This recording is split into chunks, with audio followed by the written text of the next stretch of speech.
Hey, it's Eric G. Around the House is sponsored by Baldwin Hardware.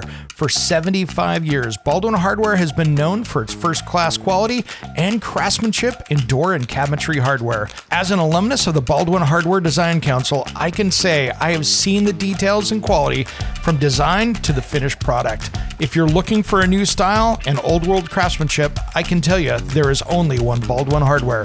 Check out what would look great in your home at baldwinhardware.com.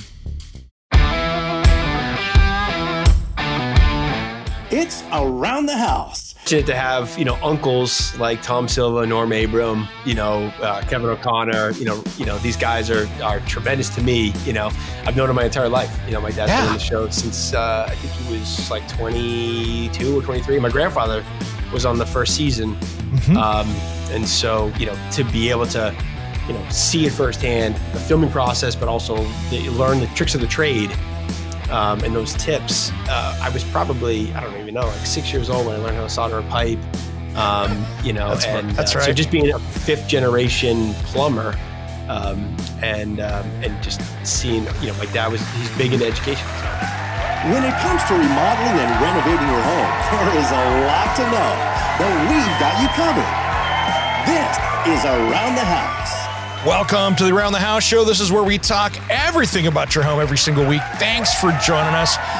We have a special guest in the studio today, Ross Trethewey, founder lead engineering over at TE2 Engineering. But you might have seen him on this little show called Ask This Old House or This Old House as their technology expert.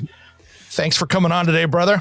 Yeah, thanks for having me. This is exciting. It's going to be a lot of fun, man. And technology and, healthy living inside the home is a passion of mine. And you do such a great job on a much bigger scale and from the engineering side of it versus me just being a connoisseur of knowing exactly how to do this stuff. So it's refreshing to have a conversation like that with somebody that really knows their stuff. Yeah, well, thank you for having me on. We try to talk about, indoor air quality in our everyday life, whether it's on this old house or whether it's, in our, kind of my day job with TE2, just really trying to promote indoor air quality, making sure that the air quality inside of our buildings is healthy to breathe.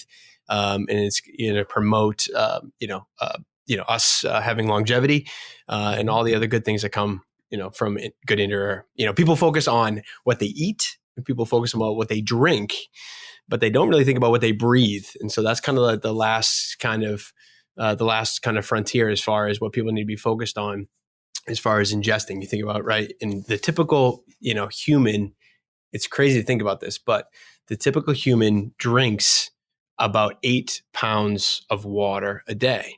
And we eat about 4 pounds of food a day. Do you know how much air we breathe in terms of pounds? I have no idea. I'm trying to even think of CFM, let alone pounds. So it's about 30. So a typical human at normal conditions, steady state, will breathe about 30 pounds of air a day. And, that's, just comparing that to what we eat in terms of 4 and what we, drink in terms of 8. That's quite a bit, in terms of difference. So, and think about what's in your air filter when you change it. Oh That's my all goodness. what's entering your body, right? It's crazy. Yeah. I mean, there were a bunch of studies done that show that the air quality inside of our houses is typically 4 times worse and sometimes up to 100 times worse than the outdoor air.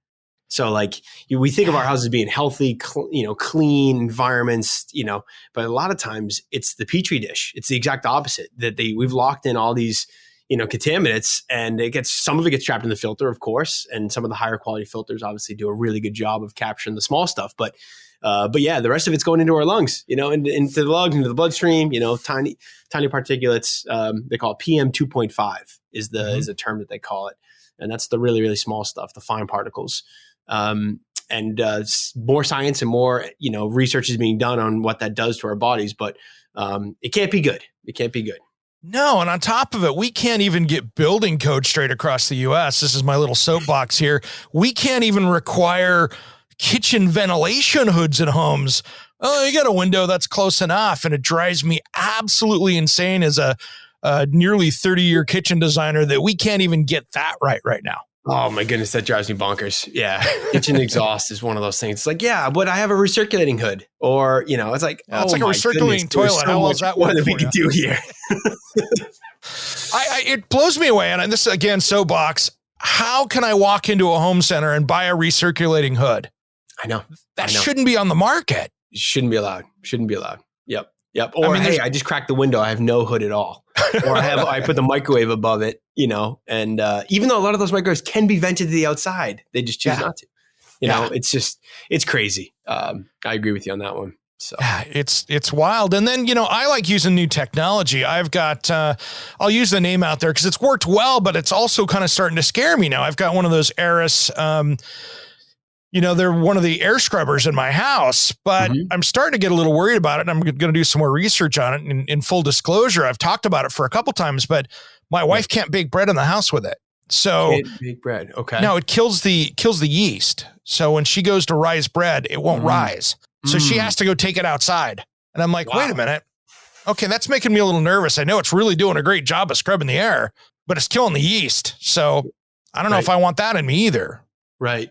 I'm not familiar with the exact machine you're referring to, but there's a lot of products that are on the market today, especially coming out of COVID, that are focusing on what they call plasma technology or negative ions and all these other things.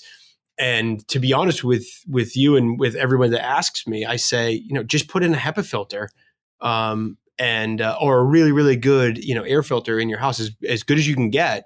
But just that doesn't have any additional kind of chemical reactions taking place, because we don't know what the chain of reactions that gets created. We don't know what that does downstream. And so when you're introducing, plasma and you're ionizing air and stuff like that, there are a lot of things that we just don't know yet in terms of what that does to the air quality inside our buildings. And so you might solve for one problem, but you may have created 100 other problems. That's kind of where I'm at. Cause this thing uses that, uses that kind of hydrogen peroxide type technology where it kicks it out in the air. You're familiar with that. And mine's unplugged right now cause it kind of making me nervous the more I look into it. Yeah. So we did a lot of DIY, what I'll call, I don't know if you heard about the Corsi Rosenthal cube or the Comparado cube. Yep. So it's a DIY, air cleaner, has 4 filters on it that are all MERV 13 or higher with a box fan. Less than $100 materials. You build them yourself. I build them for all my kids' classrooms at school. Nice. And it was, have them in my house, et cetera. And it's just an awesome, media filter for capturing the small stuff and the big stuff that's inside our house. So it's instantly making air quality better. And everyone inside my family, felt a difference, from running those machines. So my viewpoint on most of this is just put in the best air filter you can, and do it in the rooms that you're going to be living in. And whether it's a HEPA one that's for $1,000 off the market, or whether it's a DIY $100 one, of course, there's going to be different ranges in that. But at the end of the day, you're making the air quality better in your house, not worse. And there's no debate on that one. Yeah. And in full disclosure, I put a brand new system in about a year and a half ago. I put one of the just Carrier Infinity systems in, multi-zone old 70s house with their good filter in it. Yeah. So I've got that and the UV in that, nothing else crazy, a big 6-inch type filter. And it made day 2. I was like, oh my gosh, I'm breathing so much better. Right. Oh my goodness. Yeah. I can actually breathe. Yeah. I didn't know how bad it was until it's better. And you're like, oh, wow. Yeah, that's a great system. I would say MERV 13 is the minimum that I would recommend for everybody, and 4-inch all the way up to 6-inch thick. The thicker, the better, right? The deeper the pleats, the more surface area you have. A lot of people don't realize this, but when you have a pleated media filter, the difference between a 4-inch and 6-inch is the size of the pleats. And so the way I think about it is, if you were to unroll that accordion and you were to unbox it and flatten it, how much area would it take up? So if I have a 6-inch versus a 1-inch, the 6-inch is going to be covering much, much more area. So that means lower pressure drop. That means more filter life time, life expectancy, less resistance on the air motor, blower motor inside your air handler. A lot of good things that come out of it. And so the thicker the better. And MERV 13 is or higher is where we're at. And those cheapy 1-inch ones, the little fiberglass ones, those are there to keep animals out of the out of the blower motor, and that's all they do. Exactly. Maybe catch some cat hair, some dog hair, maybe that at best. Maybe. Yep, exactly. That's where it is. But at the same point, and we're going to get into more technology here, but I also warn, though, of taking some old 30-year-old system and jamming in a MERV 13 filter and making sure that actually will flow enough air for your system, because you can freeze up AC units and everything else by reducing too much intake on that. Yeah, exactly. I'm glad you brought that up. There are a lot of situations where homeowners say, oh yeah, I just ripped out my 1-inch, MERV 4 and I threw in the MERV 13, and all of a sudden now I'm not getting heating or cooling or whatever. Something happened. I'm going to call my HVAC guy, And so I don't recommend, homeowners just going out and just trying to, replace filters left and right and not knowing what they're doing, of course. But yeah, if you don't have good, properly sized ductwork in your house already, that means that fan motor is already strained. It's already pushing, because you think about it, right? The ductwork is the highway system for the air movement in your house. And so you are moving air along this highway. That's the duct system. If the duct system or the highway in this example is small, that means you're trying to jam a lot of cars and there's a traffic jam, right? And it's going to slowly back up and it's going to create more strain on that motor. And so you don't have the ability to add a high MERV rated filter in a system like that, because the blower motor is already constrained. It's already at its maximum. And so that would be a really bad thing. It's like drinking a thick shake through a little tiny coffee straw. It just doesn't work well. Doesn't work well. Nope. Well, it's going to be interesting, man. And talking about technology, and I want to get into some of this, and you do some really cool, more high-end residential stuff. But the more I'm looking into January of 2023, we've got some huge changes coming in the world of HVAC and heat pumps and technology. It's amazing what's going to be happening now. It's going to change the world of how we look at things. Yeah. I mean, the future, who knows the future, but I will say that heat pumps will definitely be a part of our future.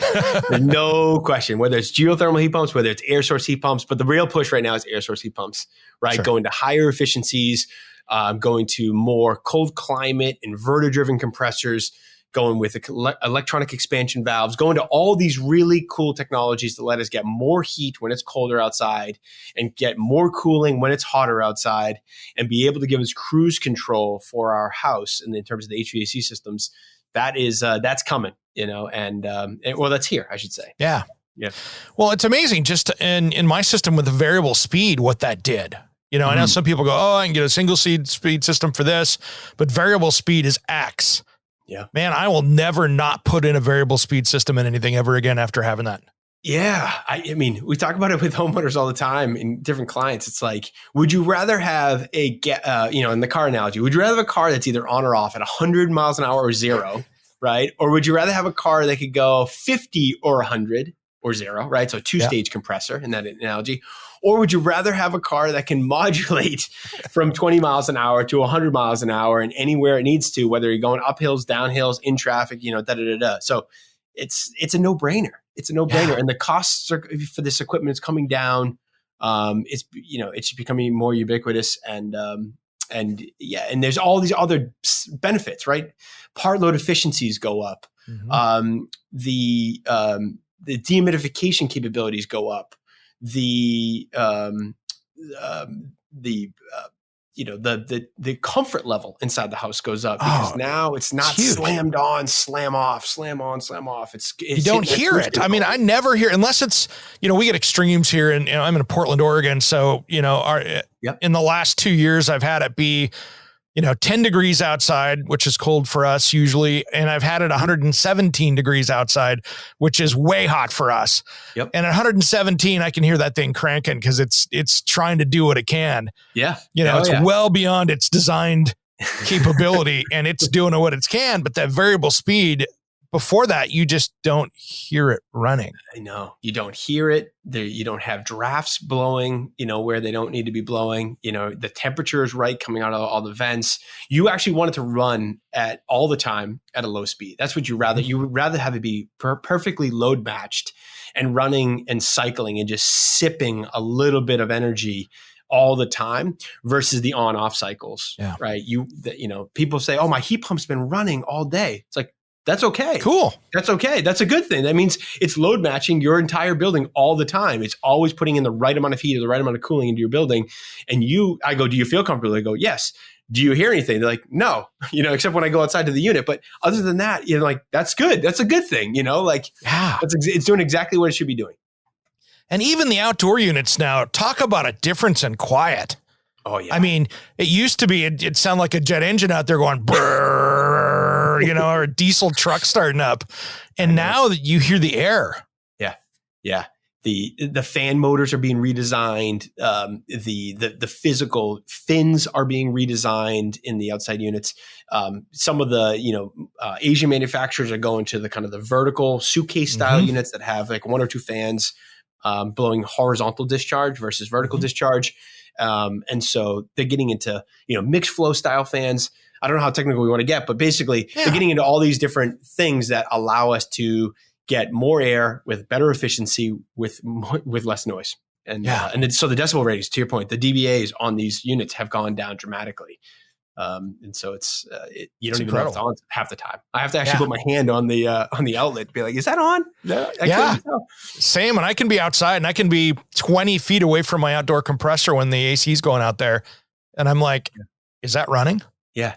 Yeah. It's amazing. There's no more fighting in the city where you're putting your compressor and the neighbor's like, that's next to my bedroom. Get that thing away from me. Right. And now it doesn't matter. It doesn't matter. Yeah, we have a lot of towns and areas around us that have noise ordinances. So you have to have a certain dBA level at the property line to make sure that your neighbors are, that you're, compliant with the zoning in the local town bylaws. And so that's really a non-issue. The only thing that, generators, fossil fuel generators, obviously are still kind of an item that comes up on these projects. But from an HUC standpoint, these things are so darn quiet. It's a non-issue. It's a non-issue. It's great. And it's just one of those things that, we've got a lot of people in the northern climates here that listen to the show as well. We're on the radio a lot, even up into Maine. But long story short, heat pumps are working in so much colder climates. I mean, when I was, in the 80s, I remember my parents doing an addition to the house and putting in a very first generation heat pump. And in the wintertime, my mom would walk by the thermostat and, kind of be doing the Christmas Story square at the furnace thing, seeing the red light on it because emergency heat was on. Yep. And now that just is a rare occurrence with some of the new stuff. Yeah, absolutely. Yeah. I mean, the inverter compressors, the electronic expansion valves, and the large surface area, some of them are microchannel, but the fin design of the outdoor unit in terms of the coil, all of those things have really unlocked the ability, and even the vapor injection. I should say is probably the number one recent criteria that has allowed these units to heat when it's minus 13 out. Some of them go to minus 25 Fahrenheit now. I mean, we're talking about ridiculously cold temperatures, and they can still pull heat out of the air. And that to me is still magic. I talk about, absolute zero, negative 400 and, I think it's 67, Fahrenheit. That's about what it is up in my son just moved to North Dakota, and I think it gets close to that, but just jokingly. It might not feel like that. But yeah, I mean, these things are amazing. The ability to scrub the heat out at those really, really cold temps and to do it energy efficiently is remarkable, And I love that new technology is now in the heat pump water heaters as well on those hybrids. Because again, that's another place that we're seeing energy efficiencies that are amazing. I put in one about 18 months ago, and I regret, I was questioning it, putting it in. I'm like, getting rid of my gas and putting electric in. Why would I ever do that? And then I did it and went, why did I not do this a year earlier? Right. The ability to do an all electric home now is possible because of the heat pumps. Right. So whether you're talking about air source heat pumps outside for heating and cooling the building, and what you're talking about, air source heat pumps for delivering domestic hot water, that has really changed the game. And so, if you think about electric resistance tank type water heaters, you might have 2 4.5 kilowatt electric elements that are just chugging, and, the COP on those units is 1, right? Or 0.95, and if you look at a heat pump on a lot of those units, depending on obviously the air temperatures in the location and vicinity of that heat pump, it's typically at least double. So COPs and those units go usually around 1.75 to like 2.25, somewhere around. So basically, swap out an electric tank type water heater for an air source heat pump water heater, you immediately just made that twice as energy efficient. Yeah. I mean, I love it because when I have to go to backup power, we lose power. My water heater on heat pumps only using 500 watts to heat 80 gallons of water. I know. And it's incredible. Compared to the 4.5 kilowatt element, right? Yeah. It's absurd. It's amazing. Yeah. One thing to keep in mind that they do have a compressor in them, right? So that makes a little bit of noise, a little vibration there. And you can't jam these in a small closet. No. That they need air to actually, because they're actually stealing heat from the basement or from the closet, wherever they're located, and then making that room cooler and dehumidified. So I've got one here in my my garage studio here where it's at. It's 12 feet that way. And it's quiet enough. I mean, you hear it a little bit, but it's like a refrigerator running, you know? It's like a refrigerator. Exactly. Yep. That's exactly. So that's effectively what it is. It's a refrigerator that's just taking heat and putting it into the tank versus a refrigerator is taking heat out of the box and rejecting it to their surrounding air that way. So it's a glorified refrigerator. Exactly right. Yeah. It works out well. So technology, man, we are seeing such over the last 5 years when it comes to everything inside the house with air quality. And I mean, we're talking HRVs, ERVs, you know, we're going to get into the weeds a little bit here, but these whole systems now are starting to become whole systems versus 6 things working on my house. And I know this is something that you specialize in with your company. Let's dive into that a little bit because we're kind of in this new age of where the smart home technology is actually starting to be smart. Yeah. Yeah, it's actually starting to work for us, you know, as opposed to just a little widget that does some maybe cool things. Now it's all integrated, you know, in the house. And so, to focus on, you know, taking the air quality for a ride a little bit, you know, because the air quality in a lot of the houses is so poor, right? We're typically recommending an ERV product, sometimes an HRV, but mostly an ERV product to get that energy exchange and air circulation from inside to outside. And so we're getting fresh air into the house and getting that stale air out of the house. So always the question is, how do you run it? So we can size it to ASHRAE standards. We can size it to building code standards, and we can size it to ventilate those houses. But, you know, what we're finding is that those rates in some cases are too high. In some cases, they might be too low. And it really depends on what's going on inside the house, right? Is it a party with 50 people in there and everybody, you know, going nuts there, you know, around the holidays? Or is it 2 people, you know, that are barely there and coming and going to work all the time and stuff like that? So like you have completely different use cases in these types of homes. And so what we like to do is say, well, let's measure some of the stuff that's going inside the house and let's boost these, you know, variable speed fans when we need to. So we call it demand control ventilation. It's no different than what they do in commercial buildings. It's just kind of applying it more to a residential setting. And so we could run the, you know, ERV in a house, for example, low speed continuous at a really low rate so that it's always just getting a little bit of exhaust getting out and a little bit of fresh air in. So you don't pay a huge energy penalty for doing that. And you get good air quality even when you're not there. So you don't have a stuffy house, especially in an airtight, you know, super well insulated home. But now if you go to cook or you bring in people, you bring in particulate matter or create particulate matter from the combustion process of cooking, let's say on a gas cooktop, or you bring in 30 people for a party and everyone's breathing out CO2, or you have, you know, VOC levels that are spiking for the new carpet that you just installed or whatever it might be. The new couch, whatever, The new couch, exactly. So any of these trigger points can trigger the fan to go to a higher level. And we can then measure it over time to see, hey, how are we doing? Where are we? And we can compare these average levels over the typical day to EPA levels and other, you know, standards to make sure that that the house is, you know, well ventilated and it's healthy for us. Yeah. So that's my house is a perfect case study for that because it's a 1,500 square foot, 1977 kind of contemporary house. So it's not sealed up that well. I mean, it's got 30-pound felt on studs with T111 siding that's, you know, everything's sealed up well, but it's not that great. I've got a nice HVAC system in it, but I also have a 1,200 CFM range hood. I have, you know, 2 bath fans that are 120 CFM because one bathroom has a steam shower in it, for instance. And then all of a sudden, if I've got 15 people over for Thanksgiving, I've got a whole different story that just a simple little makeup air isn't going to take care of, for instance. Right. So is your kitchen exhaust system, is it fed by a passive makeup air system, meaning just a motorized damper that opens to allow air into the carrier system, or is it a dedicated unit? What's the makeup air look like? I have a 18 by 24 dog door right now that's doing a really good job for my makeup air. Okay, cool. Perfect. So is it conditioned? Right. No, but is it something that that's next phase of my project? Yeah, I got to do something serious because, I just, if I go look at a simple makeup air system, if I turn that fan on and it's running 900 CFM, I'm really pushing just a normal over the shelf makeup air system is not going to work that well.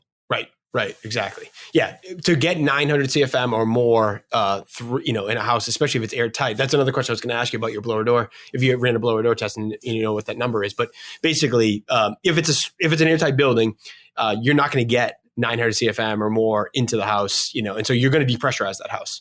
Yeah. So then you run a risk of depressurizing, gas combustion, water heaters, whatever. I don't think you have that, but there's situations where you can create negative pressure, and that's going to be bad for a variety of reasons. Sure. Maybe not safety if you don't have carbon monoxide and gas combustion byproducts, but yeah. So the ERV would help you with general ventilation. Mm-hmm. It could be tied into your bathrooms as an exhaust point, so you don't have to run the 125 CFM bath fans if no one's there and you're, and you just want general ventilation. You could put an exhaust point in the kitchen to get some, exhaust point from there. Get that outside, and then you can run those on a variable speed output, to make sure you're getting the right amount of air. And you can use that based on a variety of IAQ sensors. And so that's the thing where it's the market is starting to get into more standardized, procedures and protocols around this, but it's still a little bit of a not a jerry-rigged solution, but it still requires different kind of off-the-shelf components to have to tie them together. There isn't like a standard control that can do all of this. You're starting to see, retail companies like Newtone that are starting to touch into it, and Panasonic that are starting to touch into it, where they're, okay, we can put a sensor that'll plug into this room that'll run my ERV or my bath fan, for instance, so we're starting to see those solutions come out on the retail level, at least. That's right. Yeah. So Panasonic actually just partnered up a little bit ago with Swidget. And so Swidget's a company that's coming up with kind of smart home products related to smarter electrical outlets like receptacles, countdown timers for bath fans and ERVs and stuff like that, and then VOC sensors and other types of air quality sensors in the house. And so those can tie in to an ERV. And so we've used that on a couple of cases where we have I can throw out some brands, I guess, if you want. Yeah, but one case we're using an AirThings monitor. The AirThings monitor is a battery controlled device that basically just senses temperature, relative humidity, VOCs, particulate matter, radon, and I believe there's one more. They're missing CO2. Okay. So it senses, like I would say, 6 really key IAQ factors. Yeah. And then it talks through either Wi-Fi, typically, but you can use it through Bluetooth and some other ones, to the Swidget countdown timer. And the countdown timer is tied into an ERV or a bath fan or multiple bath fans. Yeah. And so you could say, hey, if there's an IQ event, hey, kick my fan on and bring it up to high speed or something like that. Nice. That's great over the holidays when you got the family over and all of a sudden everybody's getting sleepy because they've been there for 4.5 hours and everybody's blaming the turkey, and it ain't the turkey, folks. Somebody crack a window or something. Exactly. Exactly right. Yeah. Everyone's all sluggish, it's and lethargic. It's not the tryptophan. You're right. It's not the turkey. Yep. Don't blame that. And it's funny. I remember, it had to have been 4+ years ago. I was on stage down at the IBS at the International Building Show, and we had it was a skylight manufacturer that had one of those sensors on it. Sure. And all of a sudden we couldn't shut the skylights on the display because it was so full of CO2 in the hall that it was in emergency ventilate mode, and we couldn't get it to shut because indoor air quality in the hall was so bad. Can someone turn these rooftop units on? Can someone turn this ventilation on? Yeah, I mean, call me a geek. I've walked around with IAQ monitors like on my backpack or my pocket at those conferences, IBS and AHR and CES and all the acronyms. But, and depending on the trade shows and where it's located, some of them are better ventilated than others. Some of them are poorly ventilated. I saw, it's over 2,500 parts per million CO2 at one of them. Yeah. Wow. So, yeah, crazy. I mean, you add all those people, if you don't have ventilation going, if you don't have those rooftop units going on those, on those convention centers, you're hyperloading CO2. Yeah, exactly. So. Yeah, and I guess that's one of the, in those commercial buildings, that is going to be one of the bonus effects of COVID, is that all of a sudden these places are starting to be forced to look at indoor air quality, where before it was a temperature thing and that was it. Oh, can we keep it 75 degrees in here? Okay, cool, good, we're done. Yeah. Yeah.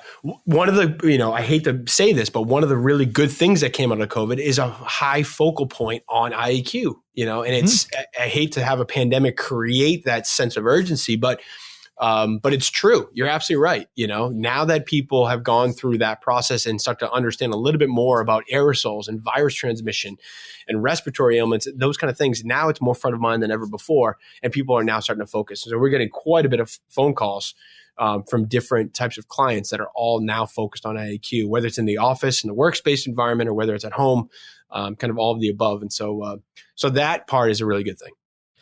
It's got to be interesting for you because you work on some larger luxury homes out there, and now that can be so much different than even a 4,000 square foot traditional residential space, because sometimes all of a sudden you got the sport court or the swimming pool or the workout room, and that changes the world and how you're going to deal with that stuff because of humidity or CO2 or some of the other stuff. Absolutely. Yeah. I mean, we're doing a project right now that has an indoor hot yoga room. So they have a room that has to go from 70 degrees up to 105 degrees in less than 20 minutes. Then there's a spa with steam showers, et cetera, and then an indoor pool off of that. So and the wine room's in between them all, right? That's got to stay 50. Right, so course. Yeah, I mean, it's fantasy land. Some of these projects that we do get involved with, they're crazy. Yeah. But for us, they create really interesting engineering challenges. Sure. To your point, how do you deal with IAQ? How do you deal with temperature and humidity control in these such differing rooms, right? Yeah. Pools, indoor, what they call natatoriums, indoor pools, they are very, very complicated to actually get right because you have, a constant exhaust requirement because you have odors and chemicals in the pool, whether it's chlorine or salt. Yeah. Then so it's a caustic environment to begin with. Mm-hmm. You got to get your building shell, your building enclosure around that space nailed down. Make sure you got your, you talk about vapor barriers and, vapor retarders and different perm ratings. We got to make sure we have air and vapors, treated correctly. But then you have all the mechanical systems that have to deal with the ventilation of that. But you also have to heat that air. Yeah. You have to provide, cooling and dehumidification. Otherwise it's going to be raining in there. Yeah. Or you get condensation on the backside of the drywall. Not good.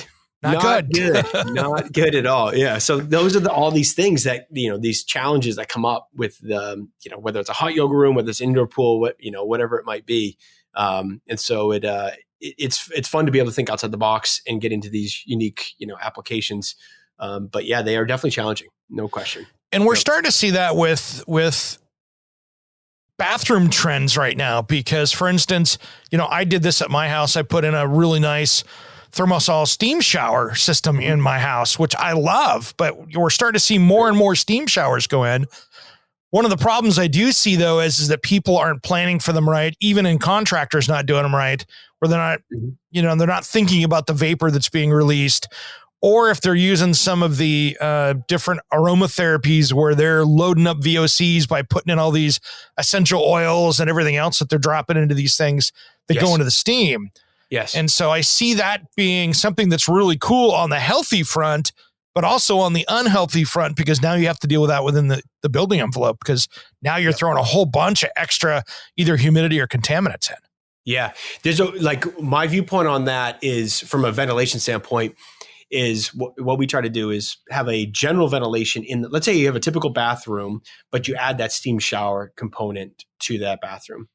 I like to put in inline fans to deal with the ventilation with dedicated pull points. Yep. But I usually, as soon as I hear steam shower, that immediately tells me that we need 2 bath fans. And the reason I say that is because I want to have a general ventilation that's done to handle the water closet, the toilet, the odors, and if there's a bathtub or any other kind of, outside the steam shower that needs to be ventilated. So that space is handled separately. The steam shower itself has its own dedicated pull point with its own fan. Yep. That runs when it needs to. So when you're actually using the steam shower, you don't want the fan to run. You want to fill it up with steam, of course. Yeah. But after you're done, there either has to be a user switch to be able to start a 40-minute or 30-minute timer to basically make sure that we can get at least one full air change of that space. Yep. And we try to shoot for 2 to 3 just to make sure we can get all of that out in a certain amount of time. And then from there, then you make sure that you have the humidity under control and the aromatherapy and all the other things is not migrating to other parts of the house, and we don't have humidity issues after the fact. One thing I'll note on steam showers is that a lot of times they do them with sealed doors. Yep. And that is also troublesome because if you have a dedicated pull point in a steam shower and you don't have either almost like a clear story or opening or some type of ability to get air into that, you create an airlock effectively. I solved that in my house. So here's how I solved it. So I put my 120 CFM bath fan right outside the door. Yep. And I put an opening transom in that. Transom window. Beautiful. So I can just put that over the door. And then I put the Airmada drying system in the shower. So that has mine I designed in. It's got 12 different points of air coming in that dry the walls, ceiling, floor, and the glass. So I don't have to squeegee it. But when I walk out of the shower, I can hit that and it goes into a 40-minute drying session. So it'll get that shower bone dry. Nice. And then I have it so the fan's on for 40 minutes as well. Yep. So now any of that humidity that I'm pushing in through that, and then it comes right out through that fan that's right out there and it pushes it right out that transom and right out of the building. Yeah, no. So the transom window is key and that timer is key, right? Making sure that you run the timer, so the fan will continue to run because you don't want to turn it off once you leave. You have to make sure it keeps going to exhaust all that moisture. And the transom window gives it a path to get the air and moisture out of there and into the into your exhaust. That's a great way to do it. Great way to do it. It's literally that fan is 8 inches away from the transom. I just went, okay, it's going to go right here. I don't need it. The rest of it, I've never steamed that mirror that's 4 feet away from that. I've never steamed it up. No, that's great. That's great. No, that's perfectly well done. And that's the whole point of perfect design and execution, right? That it works and it works great. That's, I always talk about with my team in engineering. We are only noticed if we don't do our job right, right? So it's like a thankless job. Like if we make sure that there's no moisture, collecting on any of the inner surfaces of any mirrors in the bathroom and making sure that everything's perfectly temperature and humidity controlled, if we do all of that perfectly fine, it's just what the customer expects, and it's an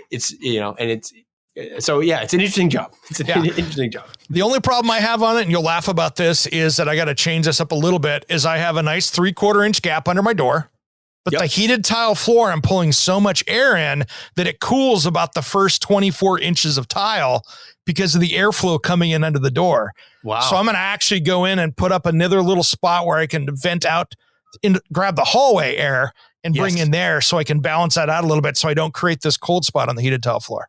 Yeah. And would you ever consider a almost like a traverse duct or a transfer duct? So sometimes what we do in projects is we have transfer grill, transfer duct. There's all different versions of it, but basically it can be done in the door. It can be done in a wall. It can be done from a ceiling, like a jump duct. They do that a lot in Florida, where it's basically from one room to another with a duct system that basically allows air to pass without the door being open or closed. Yeah. And so that's another way to that's a good way to do it. Yeah. Okay. See, now you got my head going. I might just grab out of a different spot now, because that would be kind of cooler. Yeah. You got different options. Options for sure. Absolutely. Well, it's fun now. It's interesting. Out here on the West Coast, I see this a lot now, and it's funny because I get mail probably once a week from my local utility saying, "Hey, we want to send you a brand new smart thermostat." Yep. And what's hilarious is that if you want the smart home thermostat that we can control, it's free. But if you want the one where you can turn off that feature, it's $25.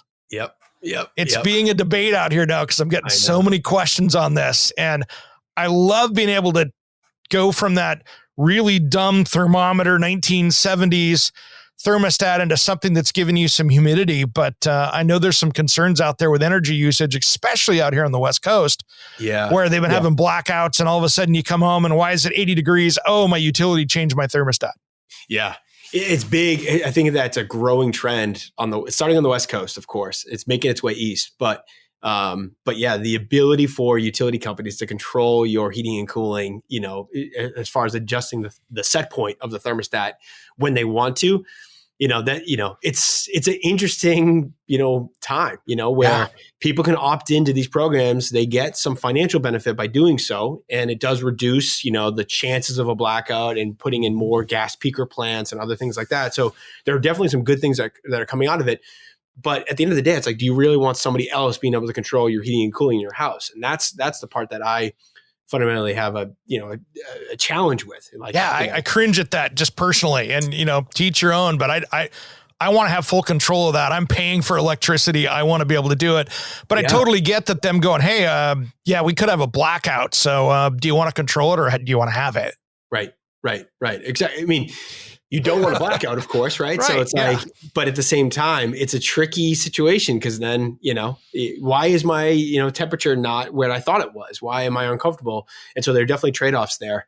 I don't have a good solution to that. I hear about it more and more though. And it's coming.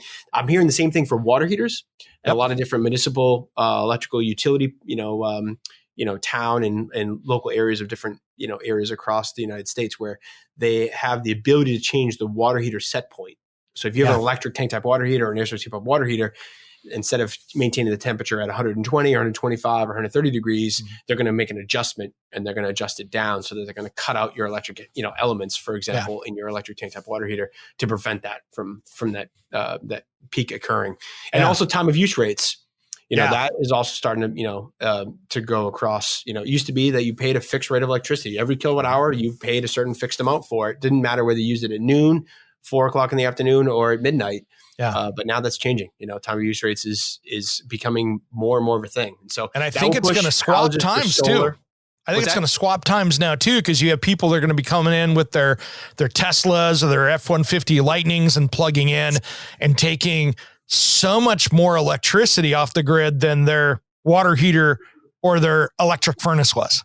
Yes, exactly. The electrification movement it has amazing pros and I'm a big advocate for it, but there are definitely some negatives or some downsides that people need to be aware of, as we electrify our homes and as we electrify our cars and everything like that. That's going to put an enormous amount of demand on the grid.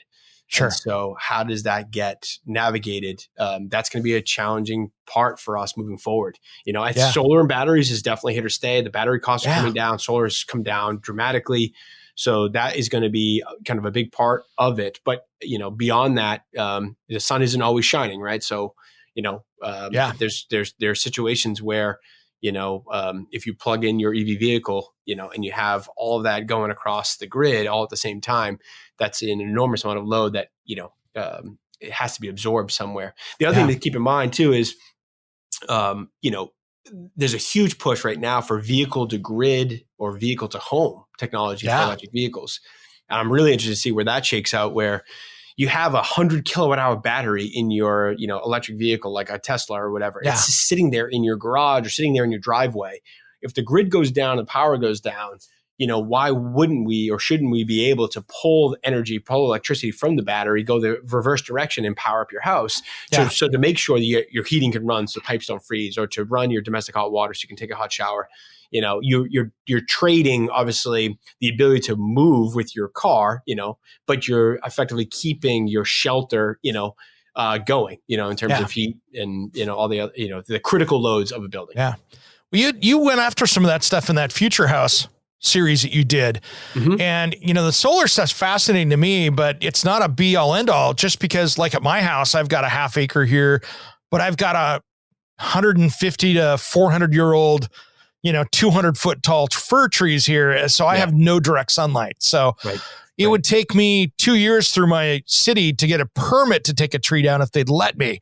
So it's, solar is not going to be an option anytime soon, if at all. But you're right. Storage is going to be the big thing, I think, coming forward. And that is getting cheaper. And I think that we're going to start seeing some new battery technologies that maybe aren't even using as many of those, rare earth, minerals and things like that are going to be a little bit better. I think that's a big part is the battery technology. Yeah. So we're limited right now. Lithium ion can only be so good. And lithium ion has a lot of it has, hazardous chemicals, that are in there.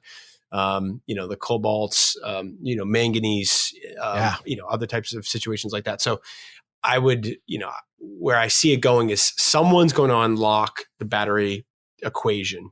Right. There are different, there are flywheels and iron air batteries and all these other different technologies that are being experimented with at the research, university level, and someone's going to unlock it. I think it's just a matter of time. Lithium ion, like I said, can only get us so far. But it's a really interesting point in our future. And also, I'll mention that we're doing a upcoming segment on Ask Us a House at a company in Cambridge, Mass, that was spun out of MIT. That's wireless charging for electric vehicles. Oh, that's cool. Yeah. So one of the big pushbacks on a lot of homeowners is that they don't want to be able to have to plug in their car when they come home. They just want to pull into the garage or pull into the driveway. This company's setting out to solve that, similar to what you have when you do induction charging of your cell phone, right? When you put your cell phone on a pad and you charge it, that same technology, exactly. Yep. That same technology is now being deployed for cars. And they've already unlocked a couple deals with Honda and some other manufacturers. So once these manufacturers get on board, it's going to be really cool. You literally just drive into your garage and you can walk away and the car charges itself. So logically then, could you put that in a highway down the road? Now we're talking. We're talking. As you got drive, that in the pavement as you're driving, so you're not using up that battery power in that freeway. You can actually charge your vehicle as you're going. Yep. What about like if every, couple miles there was a charging station that was embedded in the highway slab? Yep. For a mile or two to quick charge. Yeah. So you get a quick charge in this area and then you can continue going for the next couple miles or whatever it is. And then you have another charging station. So, the idea of having the old school trolley systems that had, cables that were connected to the top of the trolley. It's the same idea, but it's wireless, and they still have that in Seattle for the bus system up there in downtown. I used to commute that way all the time, and they'd, you had the cables going up and it was just a regular looking city bus, but it was all electric and they had the cables up there. But this would just be the opposite version of that. Exactly. So it's going to be really, really cool. I feel like to me, this is, I love this stuff. I breathe this stuff every day, but the next 20, 25 years is going to be so cool for, on the technology front, from the electrification movement to transportation, to homes, heat pumps, smart home, all of the above. Cambridge really has some great technology stuff. I've got another group that I work up there, the Sense Labs people that do the home energy monitoring. I've been up and hung out with them in their studio up there in Cambridge. And that is cool up there. That whole neighborhood. We filmed with them. I met Mike Phillips, one of the guys over there. Great people. Yeah, great people. And I've got one in my house. And so it's so cool to just see the insights that you get out of, measuring what you're using and how you just to see the movement of your electric usage based on a shower or based on, a heat pump kicking on or whatnot. You can just see the bubbles, pop open, drop off. Really cool. And then stuff. I get that new device detected and I'm like, what was that? Yeah. I mean, I've had that thing in for, I don't even know how many years, and it's still detecting new devices. Yeah. Mine's got to be 3 or 4. I mean, it was a pretty early adopter, and I've shot a lot of videos for them on their how-to stuff, for them. Nice. And just great people. What was fascinating to me, and some of our audience has heard me tell this story, but I was in there and we pull up my account. I give them my login details to my account so they could look at it. And they're sitting there, they look at it. And at the time I had a GE front load washer and dryer, and he just looks down and goes, "Oh, GE front load, huh?" What? He goes, "Oh yeah, that little." And I'm just like, okay, man, you know that electrical motor and that gives off, and you knew that was a GE product. That's freaky cool. Yeah. I was talking with one of their engineers. I was like, so what do you guys see like, 5 years, 10 years from now? And she goes, we can start to see the ignition cycles on like a furnace or on like, or a washing machine turning on or turning off.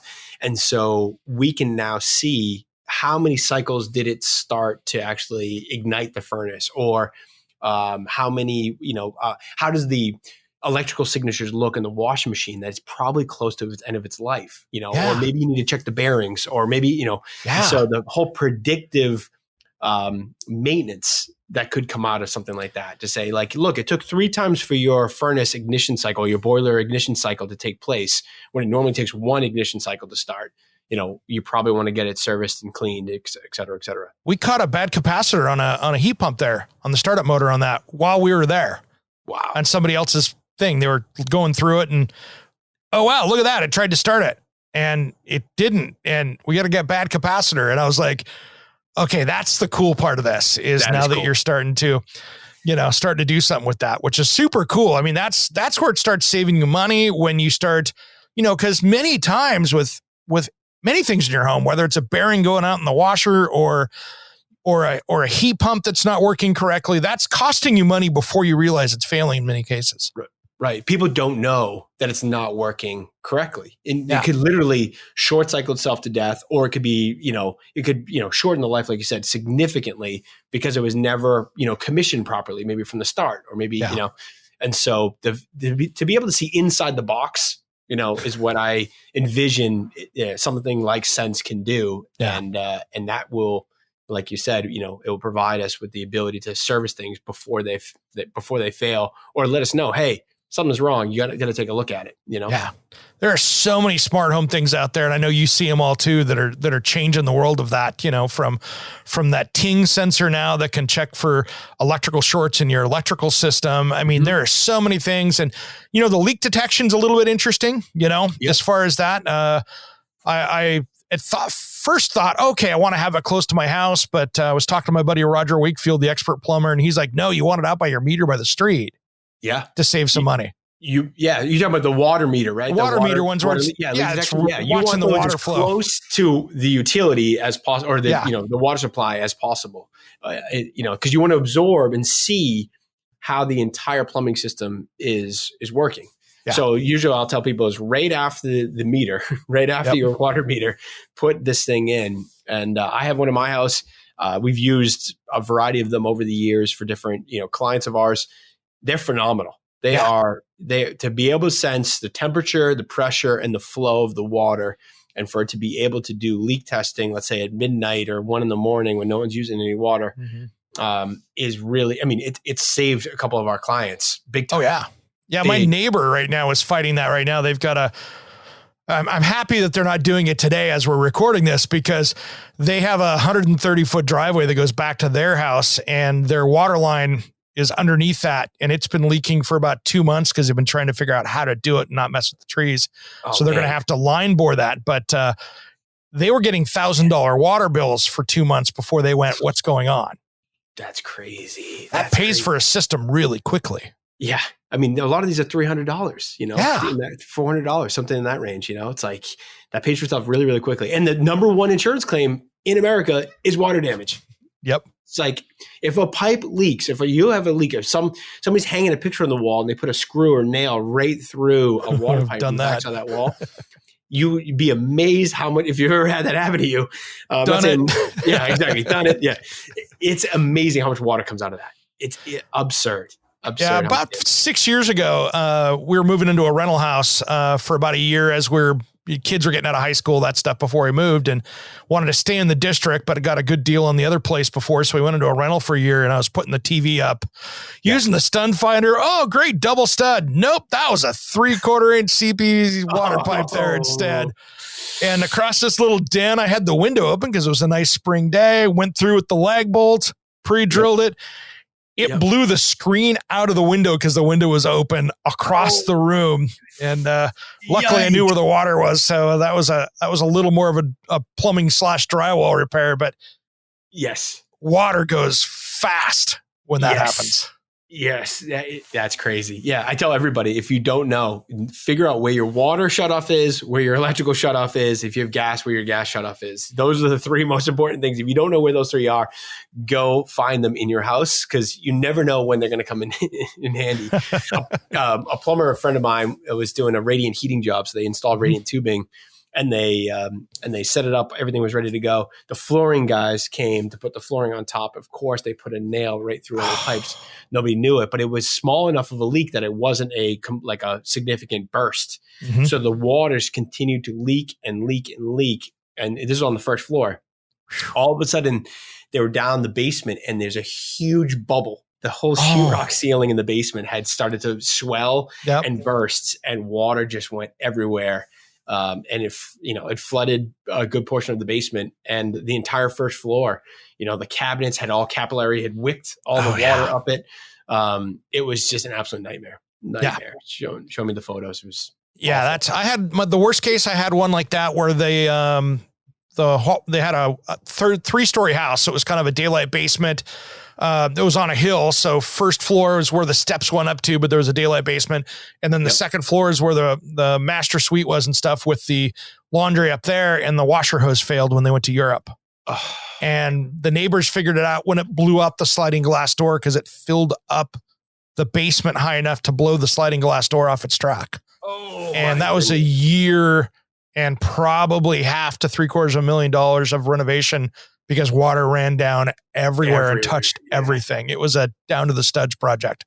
I have to assume that they were rubber hoses on the washer. Yep. Always. Every time.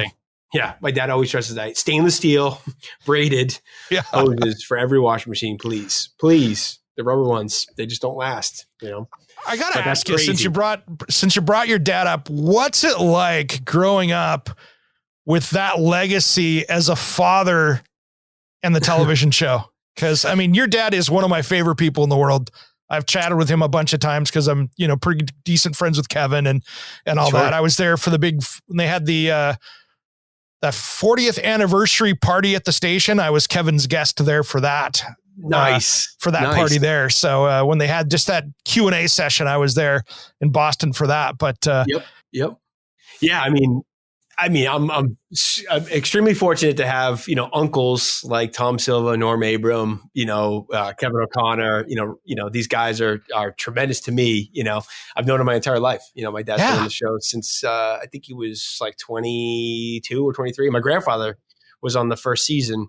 Mm-hmm. And so, to be able to, see it firsthand, the filming process, but also learn the tricks of the trade.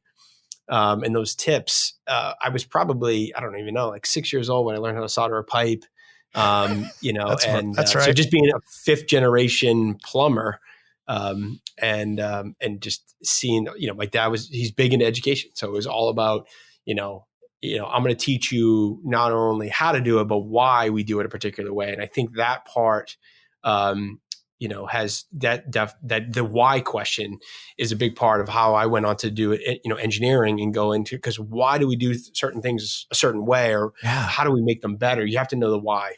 And so he definitely instilled all of, that hard work ethic and a bunch of things.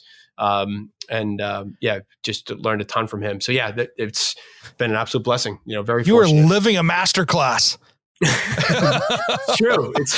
But also, seriously, high expectations, big shoes to fill, a lot of other things that come with it. But yeah, of course. I'm not saying that was easy, my friend. I'm not saying that was easy at all, because, when that bar is high, it's like, ooh, I'm supposed to exceed that bar because that's the pressure of a kid, right? And that's right. That's a high bar, but that's a lot to be proud of. Sure. Yeah. But you're absolutely right. It's a masterclass. My entire childhood was, learning all about the systems of buildings, Yeah. And so tremendous opportunity for sure. And that show is just the gold standard of television as far as it goes out there, of just being, every other home improvement show out there, no matter how long they've gone, they have their kind of ebbs and flows of sometimes it's great, sometimes it's a little bit less great. And that whole franchise has just somehow been able to keep that top shelf through the entire time. And it's probably one of the hardest, as somebody that works in TV now, the hardest to film because you have to follow all the PBS rules and public broadcasting rules. Mm-hmm. And doing that in home improvement is an art form just before the camera turns on. Yeah. Yeah. I mean, credit to Russ Morash, right? The creator of the show. He was the one that had the kind of the insight and the ability to see, hey, people want to know what's going on inside their house and how a home improvement project should go. And the fact that it went to PBS, I think, is one of the main reasons why the show has lasted as long as it has. I mean, this house, I think, is in its 43rd season, something like that, going into 44th next year. And so one of the things about PBS guidelines is that you can't really show brands, right? So you can't really talk about a particular brand. And so that makes it more authentic. The sense that you know what I mean? It's not focused on, hey, here's a marketing advertisement for this brand and so on and so forth. It's more about the process and the why of how to do something. And the fact that it's gone through PBS with those PBS guidelines, I think has a lot to do with the success. And then not to mention, the people on the show, we're not actors, No. Nobody is an actor. Nobody, everybody's a contractor or an engineer or, in their skilled trade, whatever that might be. And so, there's, that gives, more authenticity to the brand. And that these are professionals that are doing their stuff. And that's the brilliant part. What we do every day. Yeah. I mean, that's why they brought Kevin on, and Kevin's been on the show multiple times. And Kevin O'Connor, I mean, he was a homeowner. He was a guest off Ask This Old House. Right. That they said, hey, do you want to take over Steve's job? And, he didn't know. And that was the great part, because he could actually go ask the questions that the typical homeowner would ask versus just having it being a full trade only show. Yeah. Yeah. I mean, his whole story of how he got onto the show and all it's that amazing. It's amazing. It really is amazing. And he's unbelievable. He doesn't, I mean, I don't know if he comes off on camera this way, but he is one of the smartest guys in the room. He comes off as asking maybe dumb questions or what questions, homeowners might want to know, but he's really a brilliant guy. He's really, really smart. And so he has the ability to, I almost think he has like a photographic memory where we can have a quick conversation about what the segment that we're going to be filming is about. And then it's just ingrained in his head, and he asks all the right questions at the right time to keep the conversation flowing. A lot of us are not, like I said, we're not actors. So sometimes we need a little coaching and we need a little bit of, hey, throw us a, give us a lob, let us hit a home run here, So he does pretty good for a finance guy, right? Yeah, he's a finance background. I know, he was working for different banks, previous to that, fixing up, a rental, building that he had in the Boston area with his wife. Asked his house, came knocking, and my understanding is that Russ Morris is like, yeah, what about that, like, that Irish looking kid, that was really good, or good talker on camera. Do you think he would want to host? And the rest is history. Yeah, so. It's awesome. Well, hey, brother, we're running out of time. What did we not cover here? I mean, you and I have so many rabbit holes that we can jump down here that I'm happy we didn't get in too deep in the woods on some of these, because you and I could have made this very interesting conversation for at least you and I. Not sure about everybody else, but a lot of rabbit holes to go down for sure. I try to keep it high level so that we're not letting people's eyes glaze over or our ears turn off. But we talked about a lot. Nothing stands out to me as like, cool. We missed. I think people should just, my goal in all of this is just to have people be aware of their indoor air quality and start making decisions based on that. Right. I mean, it's not just, if you see that the sun coming in and that dust in the air, you could probably do something about a lot of that. Right. Right. Yeah. Making indoor air quality more of a focal point for people is definitely a big part of what I try to do. And talking with, on the show with clients, et cetera, just trying to make it more front of mind for people. And it's not that my goal is not to have it as a scare tactic, right? Mm-hmm. That's not at all. It's just more to let people know, what the implications are of bad indoor air quality inside your house. Right. Yeah. And, when you look at like things like, asthma rates of children over time, you look at certain things like that, there isn't a direct, we can't say that poor indoor air quality in the house caused this, but there's enough things around it that say, hey, that's probably not helping. That's not helping the situation here. So, make this stuff more front of mind, make sure people are more focused on ventilation of the building, make sure people are focused on, the contaminants and the particular things that the actions that we do inside our house that can make the air quality in it suffer. Crack a window, run the makeup air, run the ERV, Change the filters. Change the filters. Yeah, exactly. All good stuff. All right, brother. Thanks for coming on today, man. I really appreciate it. Can't wait till next time. Yeah. Thank you, Eric. We'll see you soon. All right. Thanks again. And you've been listening to Around the House. Somewhere unseen and undiscovered, anywhere beyond the mean. Life is a love song, let's be lovers. We're all over the radio. Take my hand, I know where to go. All over the radio with you. Hey, it's Eric G. from Around the House. Are you planning a decking or siding project this year? If you are, you've got to check out my friends at Millboard. Millboard is a completely different kind of composite decking and cladding that enhances outdoor spaces with enduring distinction. Hand-molded from the finest oak, it realistically mimics the natural grain and color of premium hardwood. If you're looking for something that doesn't look like plastic and instead real wood, check out millboard.com. Make sure and check out that interview we did just a few weeks back. That's millboard.com.